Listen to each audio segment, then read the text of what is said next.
Hello, this is the LEGO Nexo Knights Battlesuit Macy. I'll show you all 5 of the Nexo powers included with this a little bit later on, as well as the minifigure that's actually buried inside of the body of this thing. But for starters, I actually want to show you a slightly different angle of this to get a little more of the uniqueness of this particular figure. Or I guess I shouldn't say figure, the mech. The whole thing kind of seems like a large action figure to me. But it's the shoulders. The shoulders are what stand out for me in terms of just the stance and kind of presence of this. How square they are, and then with the use, I guess just the angularity of it. They're square, and then they have those pyramids, which are just rotated squares, especially if you look at them directly from above. But the rest of this, is pretty straightforward and standard fare. The shield is exactly the same as they use on all of them, because that's just a continuous piece that they use for the combo powers. Legs are done the same. The feet, we've got some points to the toes here, but there's nothing too special there. But the weapon, of course, changes from one to the next. It's Macy, so she has to have a mace, and that was a good choice to go with the actual large action figure, CCBS series piece there up on the top. Yeah, I think this works out pretty well. It's obvious that it's hollow, but that also allows extra light to come through, so it kind of has a day glow effect to it. That's cool. And of course, with all of these, the articulation is really good, and with just a regular bludgeoning weapon, of course, you can get any kind of pose that you want from this. Bring it way back, bring it all the way forward. You can bring it down to the ground. You can bring it, knock against the shield to taunt your enemies, bring it across the body. They have all of the movement that you could ask for. And the legs, the legs are the same as all of these. You can get them into an actual moving pose. They'll actually stand up like that. You've got the waist articulation, which is very convenient. Just the system on the whole is done well for these. There's not too much variation from one to the next. I almost mexed. I almost did that completely unintentionally. Got mech on the brain. That's good.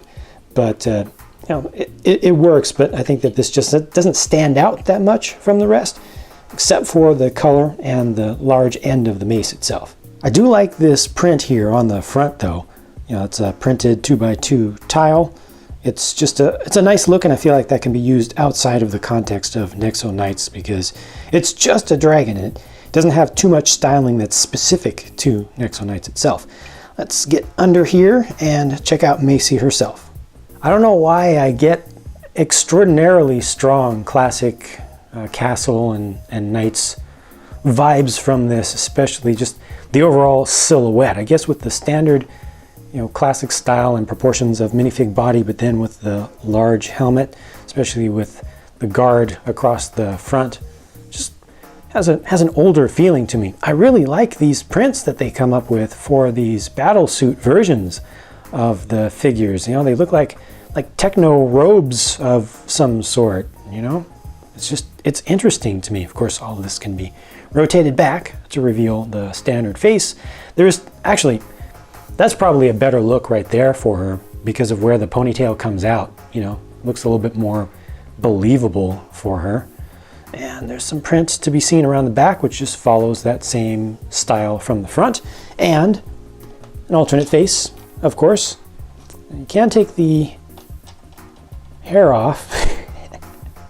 This is not something that I've done before, but that's a different way of creating a Macy. You just need to do that on a head that does not have an alternate face, because that doesn't work. I guess maybe you only look at it from one side, but that doesn't work. But definitely gives me inspiration to maybe try that for some other character. It has, from Star Wars, Aura Singh. Why did that not dawn on me until just now? It's a perfect piece for her. For Nexo powers, this set gives you Wrecking Ball, Iron Dragon, Battle Cry, this is Slime Blast over here, and a classic in Mightiness. This is another case of what I consider to be a fine set, or a good set. All of these battle suits I think were designed well to begin with their foundation. There's nothing about this one that particularly stands out for me. maybe the print is probably my single favorite thing, that print on the front there. And it does have a good selection of Nexo powers, but of course you can just, look those up online. So I think they've done a perfectly fine job here. I think that it's a good set, and if you're a fan of Macy, this is definitely one to get. If you're looking for the best set to get from Season 3 Nexo Knights on a limited budget though, I would recommend taking a closer look at the other sets as well. This is definitely going to come down to just personal preference, I think, from one to the next. Because again, there's nothing here that objectively, I think, will kind of make a decision for you. So let me know what you are thinking at this point based on what you've seen for the Battlesuit Macy. Leave a comment down below if you would like to. And I'm going to continue working, bringing you some more videos very soon, so I'll catch you then.